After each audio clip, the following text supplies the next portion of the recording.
Hey, and welcome to another episode.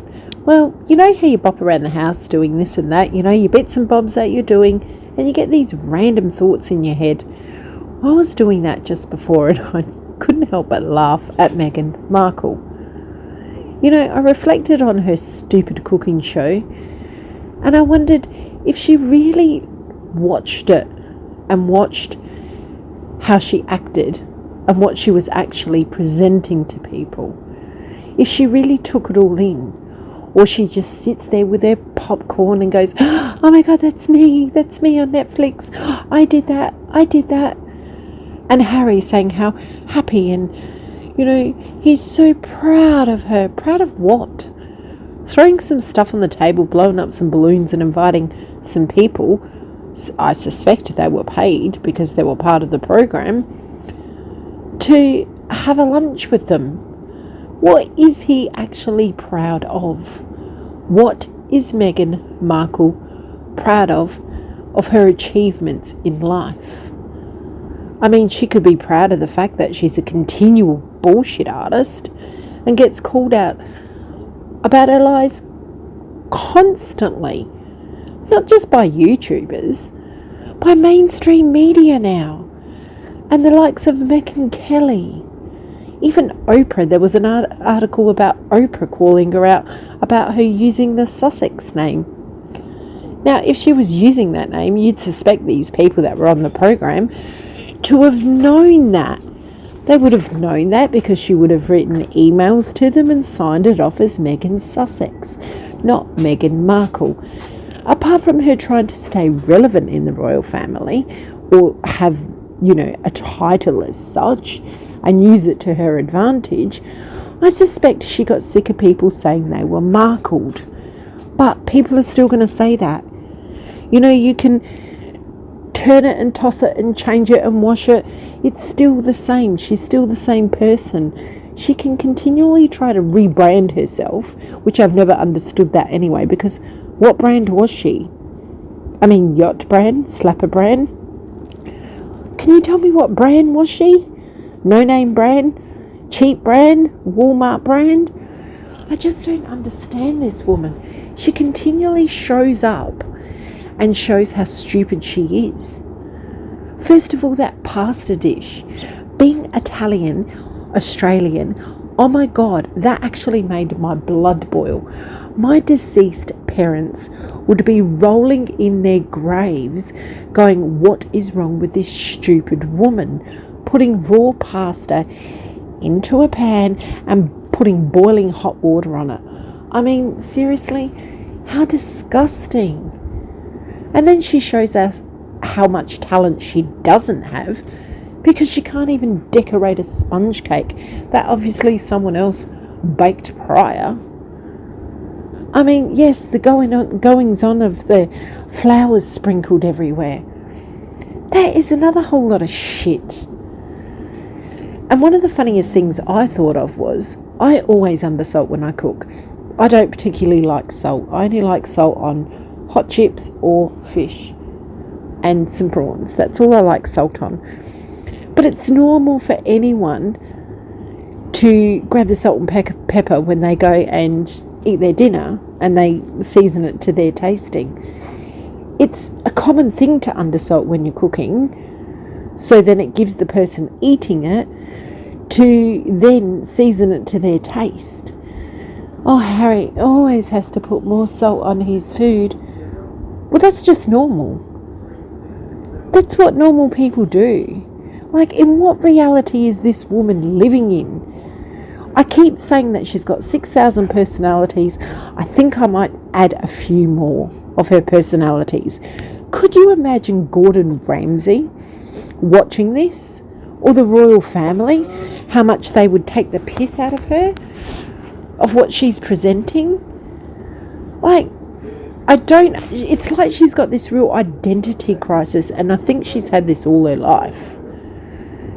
If she really wanted just to be an Instagram influencer, why didn't she continue doing that?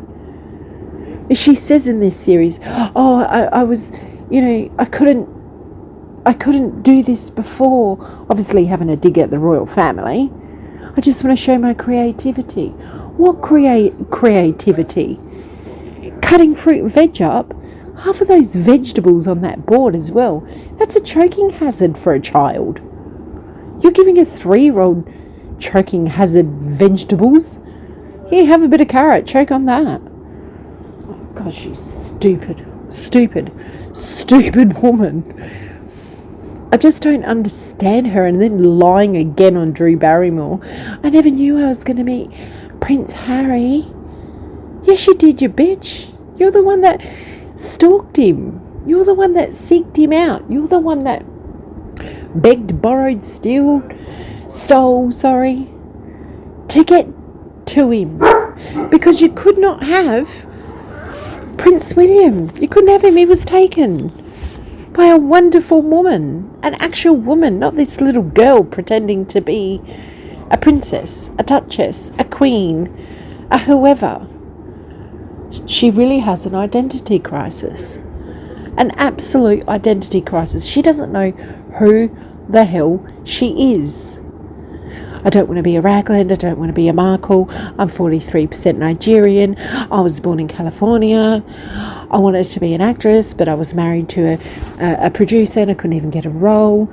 I mean, I had the TIG, and yes, that was going well, but it wasn't going well enough. I had to have a print so I can go back to Instagram and buy bots.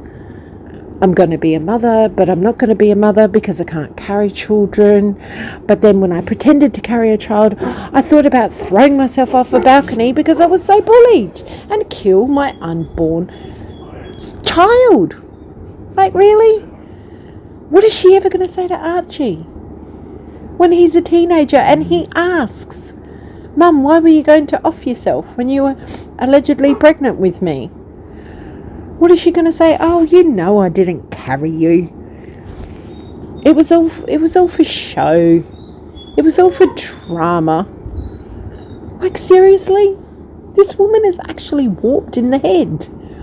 The more and more she shows herself, the more and more she makes me sick to the stomach. I'm really over her crap. She's not only fake, she needs mental help. And I'm not saying that to be nasty, but she actually needs mental help. Are you proud of me, Harry? Look, I blew up some balloons and I put a bit of food on the table. Are you so proud? I mean, when he's holding his glass up, his face says, what the hell have I got myself into? Is this what I succumb to in life? He talked about